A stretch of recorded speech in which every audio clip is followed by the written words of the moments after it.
আপনার ত্বকের জন্য সম্পূর্ণ প্রাকৃতিক একটি সমাধান ডিএক্সএন অ্যালোভেরা নিউট্রিকেয়ার ক্রিম। এই ক্রিমে রয়েছে অ্যালোভেরা, গ্যানোডার্মা মাশরুম, প্রাকৃতিক মেন্থল ও ভেষজ উপাদান।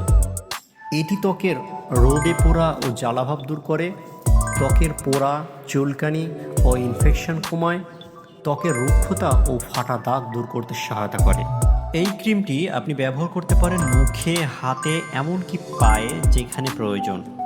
শুধু পরিমাণ মতো নিয়ে ম্যাসেজ করুন। প্রতিদিন ব্যবহারে আপনার ত্বক হবে কোমল, উজ্জ্বল ও সুস্থ। আপনার ত্বকের লাবণ্য ফিরিয়ে আনতে আর দেরি কেন? আজই অর্ডার করুন ডিএক্সএন অ্যালোভেরা নিউট্রিকেয়ার ক্রিম।